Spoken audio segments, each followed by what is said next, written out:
자, 오늘 말씀은 요한계시록 7장 11절로 13절 말씀까지 살펴보도록 하겠습니다. 오늘 말씀의 제목을 크게 두려워하더라 이렇게 정했습니다.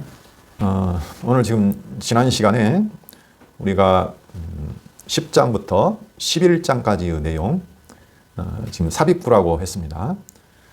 지금 일곱 나팔 재앙을 보여주시는 장면이 8장부터 14장까지 내용인데 그 중에서 지금 첫째부터 쭉 해서 여섯째 나팔 재앙까지 끝나고 일곱째 나팔 재앙을 말하기 전에 그 사이에 지금 이 삽입구가 들어있다고 했습니다. 하나님의 재앙과 심판의 모습을 보여주시는데 그 사이에서 한 번씩 다른 모습을 보여주시죠. 이게 계시록에 자주 등장하는 어떤 구조인데요. 여기 지금 삽입구의 내용이 지상교회의 정체성에 대한 내용이다. 이렇게 지난 시간부터 지금 말을 했습니다. 다시 말하면 지금 이런 환난과 핍박과 재앙이 펼쳐지는데 그 가운데 있는 지상에 있는 교회, 그 교회는 어떠한 존재인가를 설명해 줄 필요가 있다는 거죠. 그래서 내가 환난받고 핍박받고 고난받고 있을 때에 나는 왜 이런 고난을 받고 있는가? 내가 이렇게 힘들게 살고 있는가? 내 삶이 이렇게 피곤한가? 이러할 때 나는 어떤 존재인가? 이것을 한번 생각하게 되죠. 우리가 몸에 병이 걸리거나 또 심각한 위기가 닥쳤을 때 자기 삶에 대해서 생각하게 되잖아요. 내가 받고 있는 이 고난의 의미와 고통의 의미가 무엇일까? 근데 그 의미를 알지 못하면 어떻게 돼요? 절망하거나 세상을 원망하거나 뭐 그렇게 되겠죠. 탄식하거나. 그러나 내 삶의 정체성이 무엇인지, 내 삶의 본질이 무엇인지를 알게 되면 오히려 그 어려움과 고통스러운 현실을 내가 참고 견디며 이겨낼 수 있는 힘을 얻게 되는 거죠. 그래서 우리 지상교회의 정체성을 안다는 것이 굉장히 중요합니다. 자, 그럼 이제 지난 시간부터 배웠던 내용을 다시 한번 복습해 보면, 자, 10장에 보면 첫 번째 등장하는 것이 힘센 천사가 등장해서 맹세를 하죠. 지체하지 않고 하나님의 비밀이 이루어진다. 이렇게 하늘을 향해서 하나님께 대하여 맹세를 하는 장면이 나오고, 그 다음에 이제 그 두루마리를 먹어버리라. 그 내용이 나오고, 요한이 그래서 두루마리를 먹었더니 입에서는 달리 달고 좋은데 배에 들어가니까 쓰더라. 그리고 천사가 다시 한번 사명을 줍니다. 너 다시 예언해야 하리라. 이렇게. 그러니까 이 지상교회, 교회의 정체성은 뭐냐면 다시 예언하는 것이다 라는 거죠. 그 다시 예언한 삶이 곧 뭐냐면 지금 11장에 등장하는 이제 두 증인의 삶이에요. 그죠?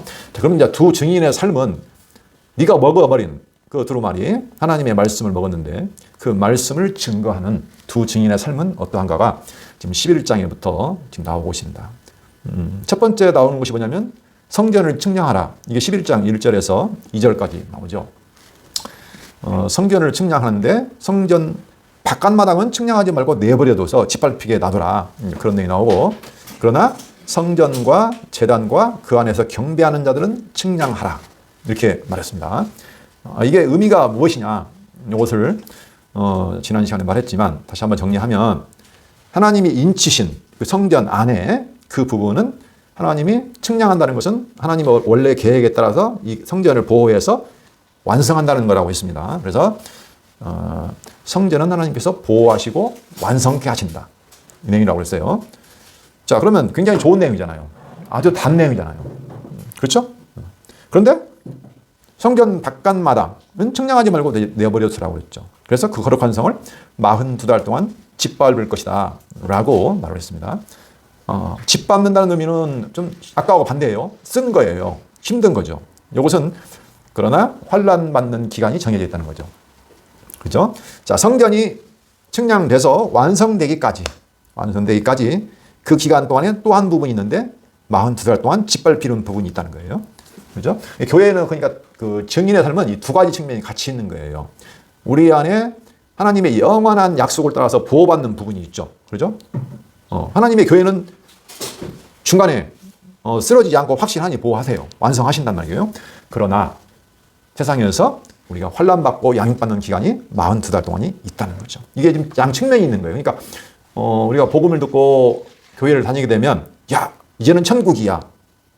내 삶에 좋은 일만 있을 거야. 물론 좋은 일인데, 그러나 다른 측면으로 보면은 반드시 환난받고 우리가 양육받고 시험받는 기간이 42살 동안 있다는 겁니다. 이게 바로 우리 그 증인된 교회의 삶의 정체성이라는 내용이에요. 자, 그것을 좀 더 자세하게 설명하면, 이제 11장 3절로부터 지금 이제 13절까지 내용이 이제 구체적으로 두 증인의 삶에 대해서 말을 해줘요.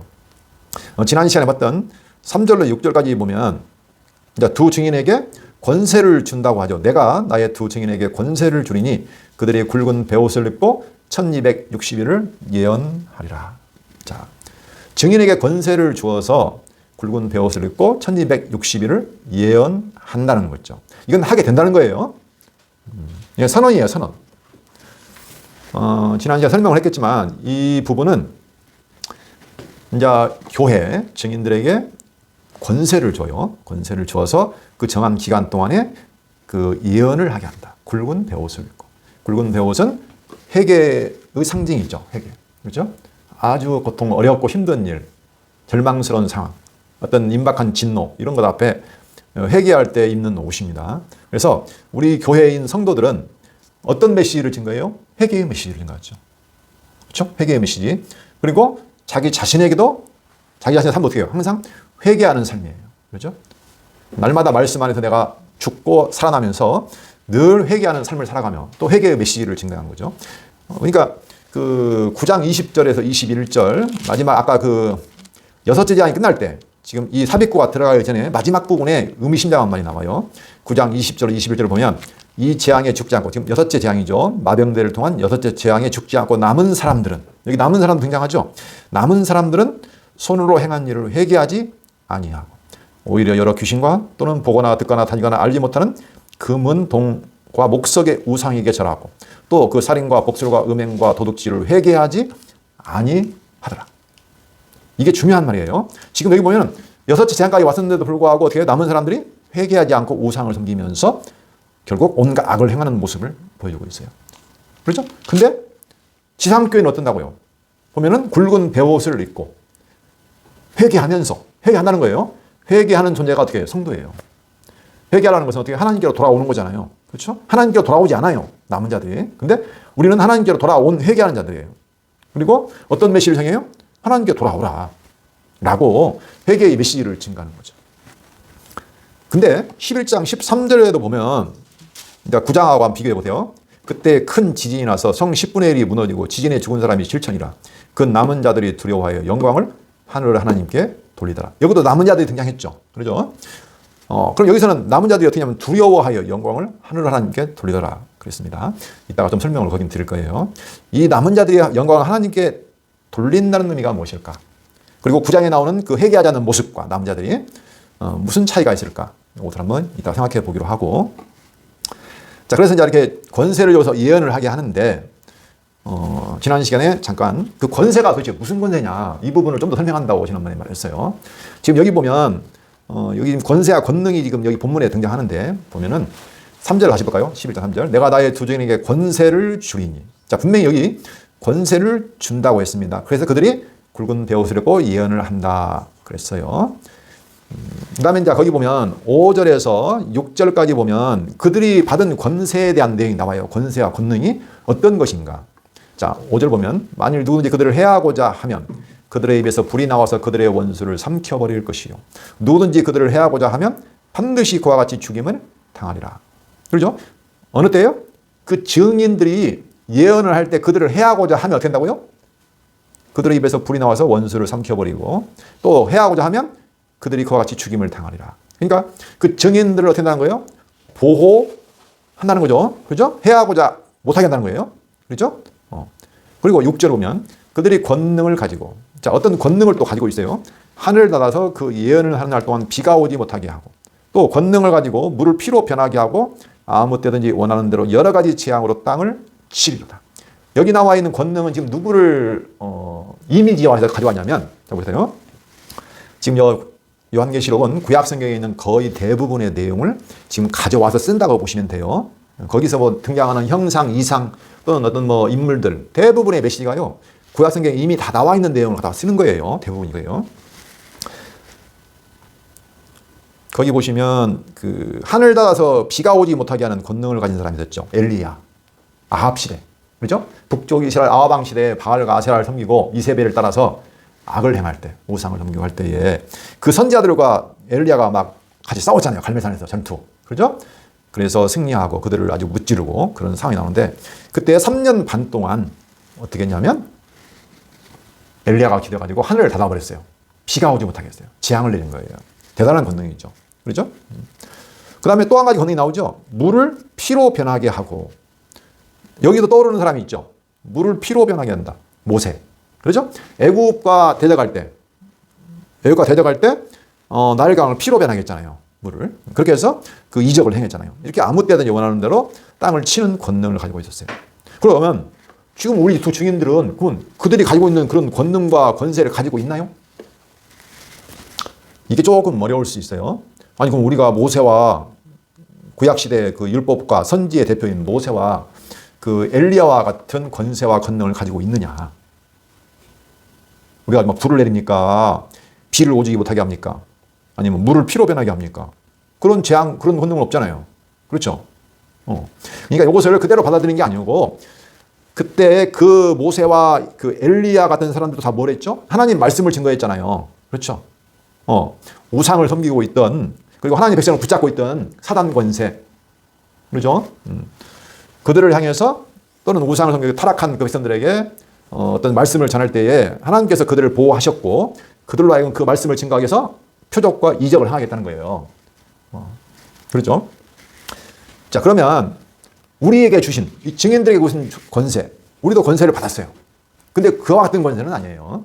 그래서 지난번에 이거 헷갈릴 수 있어서 한번 주님이 우리에게 주신 권세가 과연 어떤 권세인가 그것을 한번 찾아볼 필요가 있다는 거죠.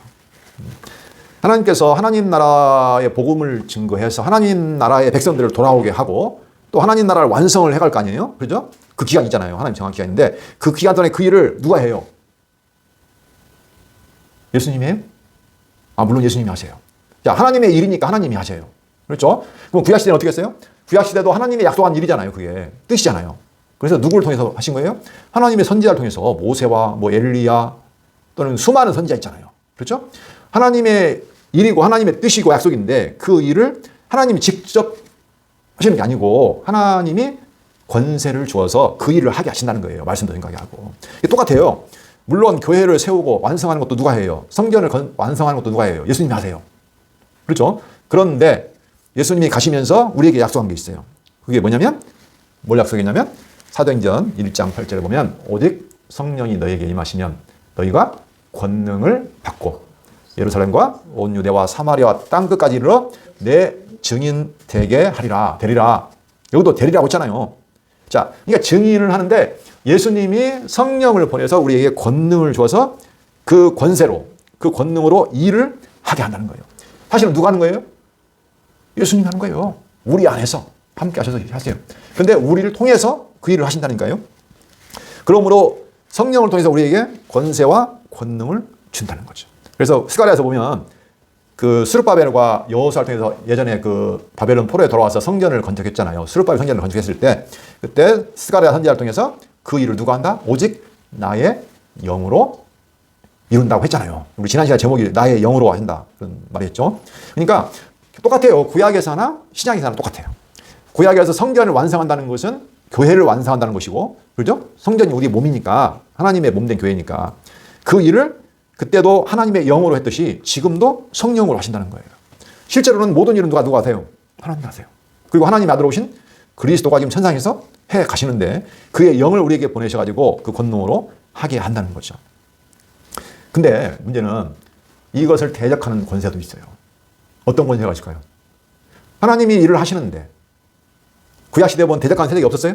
애굽, 바벨론. 대적하는 사람이 있었잖아요. 선대들. 그렇죠? 근데 그 가운데서 하나님이 일을 하시다고요. 그러면 지금 우리가 이 증거하는 삶을 살아갈 때도 마찬가지예요. 우리에게도 우리를 대적하는 권세가 있어요. 그럼 우리가 무슨 권세라고 해요? 자, 마태복음 16장 18절로 19절 거기 한번 보자. 예수님이 아주 중요한 약속을 해주셨는데 우리가 많이 인용하죠. 교회에 대해 말할 때 내가 내게 이르노니 너는 베드로라. 내가 이 반석 위에 내 교회를 세우리니 음부의 권세가 이기지 못하리라. 자, 지금 베드로는 사도잖아요. 대표적인 사도인데 사도에게 하나 그 권능을 줘가지고 지금 뭐예요? 교회를 세워요. 교회를 세워요. 그렇죠? 근데 그걸 대적하는 권세도 있다는 거예요. 음부의 권세가 이기지 못하리라. 그러면 어두움의 세력들, 그 음부의 권세가 우리를 도전한다는 거예요. 근데 결국은 이길 수는 없다. 예, 이길 수는 없다는 거예요. 내가 천국 열쇠를 내게 주리니 그래서 너희에게 내가 천국 열쇠를 준다. 내가 땅에서 무엇이든지 매면 하늘에서 매일 것이요. 내가 땅에서 무엇이든지 풀면 하늘에서도 풀리리라 하시고. 그렇죠? 자, 베드로의 교회를 세우는 것은 하나님의 진리의 말씀으로 세우죠.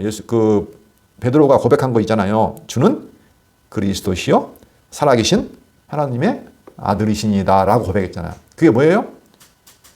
진리예요, 진리. 성경에서 말하는 진리. 그 진리의 말씀 위에 교회가 세워요. 예수님의 교회가 세워지는데 그걸 누가 세워요? 예수님이 세우세요. 누굴 통해서? 사도와 교회를 통해서. 근데 음부의 권세가 도전해요. 그러나 이길 수는 없다.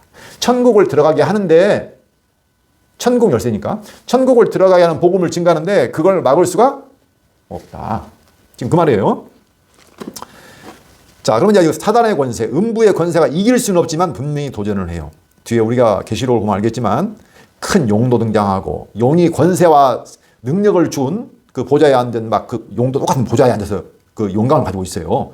그가 그 권세와 능력을 누구예요? 짐승에게 줘요. 꼭 누가 같아요? 예수님이 그 권세와 영광에 앉아 있지만 우리에게 주는 건 똑같아요. 네. 그 사단의 권세도 있단 말이에요. 짐승 권세라고 하는데 그 어둠의 권세, 그 음부의 권세도 있어요. 그들도 나름대로 권세와 능력을 가지고 있다니까요. 그들의 권세는 목적이 뭐예요? 예수님이 주신 권세가 복음을 증거해서 회개하게 해서 믿음으로 어떻게 해요? 하나님 나라 백성이 되게 하는 것이고 영원한 생명에 이르게 하는 권세잖아요. 그렇죠? 그죠? 근데 이 음부의 권세, 어둠의 권세, 세상 권세는 뭐냐면은 아니에요. 속여요. 미혹해요. 속여가지고 예수를 믿지 못하게 해서 어떻게 해요? 영원한 사망으로 인도하는 거예요. 어둠 가운데로. 둘째 사망으로 인도하는 권세라니까요, 이게. 그래서 이 권세가 싸우는 거예요. 그러나 어둠의 권세가 이길 수는 없어요. 근데 그 도전이 만만치 않아요. 아주 만만치 않아요. 그래서 우리가 받은 권세가 그럼 뭐냐?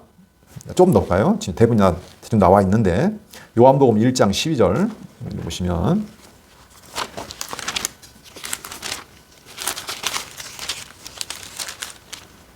영접하는 자, 곧 그 이름을 믿는 자들에게는 하나님의 자녀가 되는 권세를 주셨습니다. 우리가 증가하는 그 복음을 통해서 하나님의 자녀로 만드는 거예요. 그렇죠? 하나님의 자녀가 되는 권세를 주다. 우리가 믿으면 어떻게 돼요? 하나님의 자녀가 되는 권세가 돼요. 그래서 사단의 권세에서 어떻게 해요? 벗어나요. 음부의 권세에서 벗어나는 거예요. 요한복음 17장 2절. 자, 예수님이 자기의 권세를 자기가 무슨 일을 한가를 말하는데 17장 2절을 볼게요.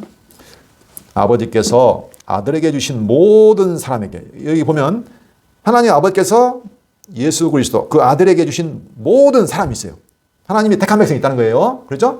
생명책 기록된 사람이 있다는 거예요. 지금 계시록을 말하면 영생을 주게 하시려고 만민을 다스리는 권세를 아들에게 주셨으니라고 있다. 그러니까 하나님이 모든 대권을, 모든 영광과 권세와 나라를 누구에게요? 아들에게 주셨어요. 네가 가서 네 권세로 어떻게 하라고? 영생을 주게 하라고. 그래서 모든 걸 다스릴 수 있는, 만민을 다스리는 권세를 아들에게 주셨어요. 그렇죠? 그러니까 하나님이 예수님에게 주신 권세도 마찬가지예요. 영원한 생명을 얻게 하는 권세예요. 그리고 모든 일을 그것을 위해서 하시는 거예요. 예수님이 세상에서 무슨 영광을 차지한다든가 세상을 막 통치한다든가 그런 권세 아니라는 거예요. 영원한 생명을 얻게 하는 권세를 줬다는 거예요. 그래서 예수님이 통치는 바로 그런 통치예요. 영생은 뭐라고 했어요? 영생은 곧 유일하신 참 하나님과 그가 보내신 자 예수 그리스도를 아는 것이니이다. 아는 것이니이다. 그렇잖아요. 그렇죠?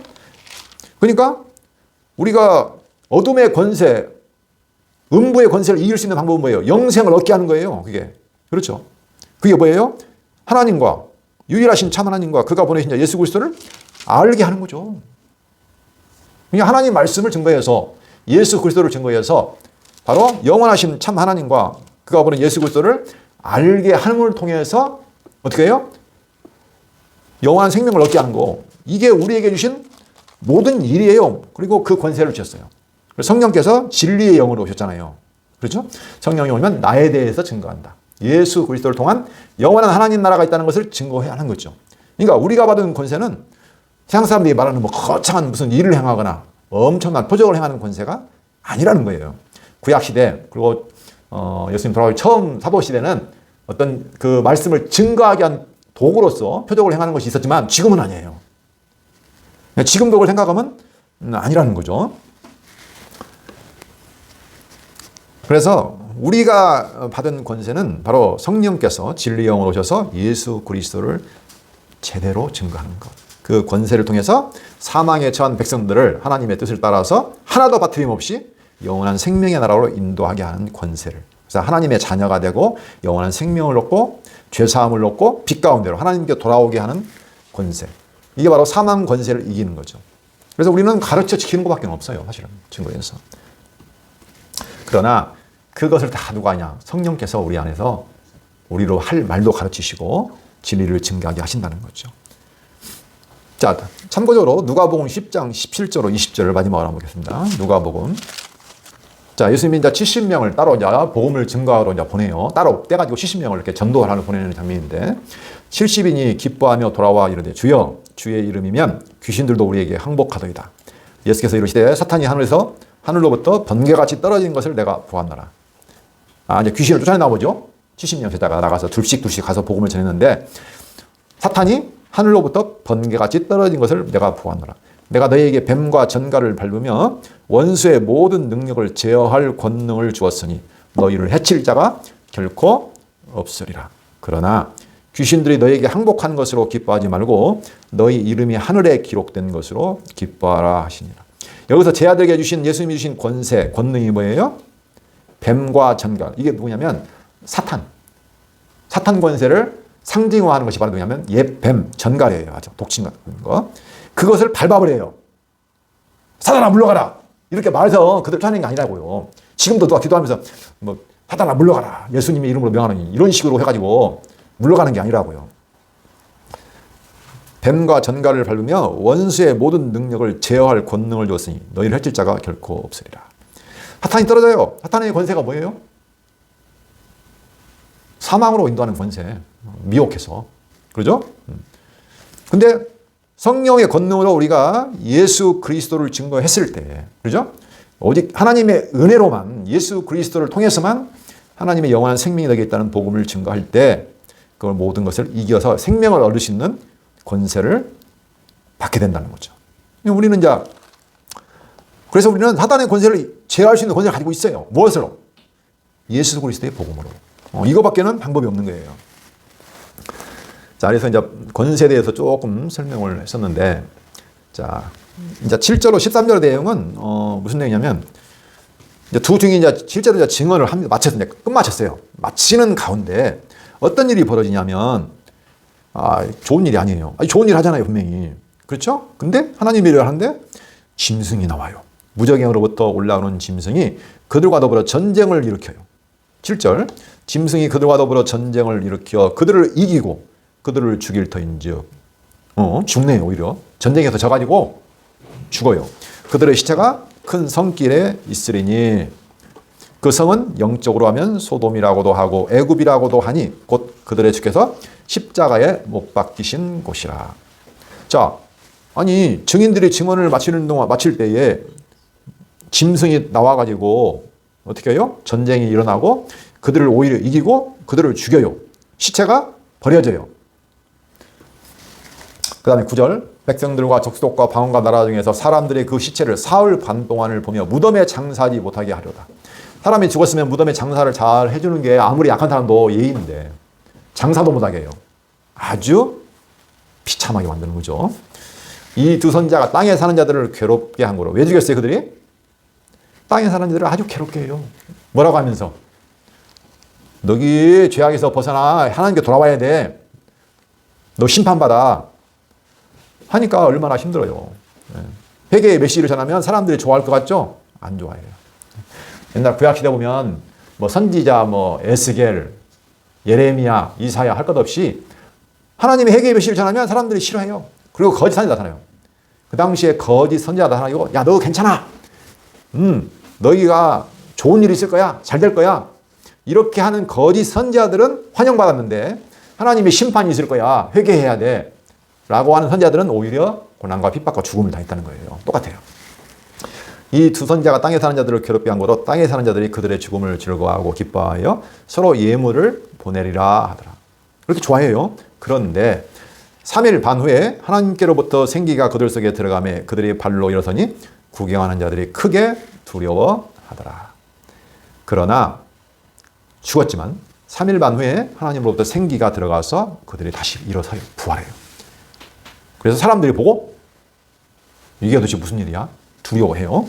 그리고 하늘로부터 큰 음성이 있어 이리로 올라오라 함을 그들이 듣고 구름을 타고 하늘로 올라가니 그들의 원수들도 구경하더라. 자, 조금은 이 증언하는 그 증인들의 삶을 보니까 권능을 가지고 예언을 하는데 어떻게 해요?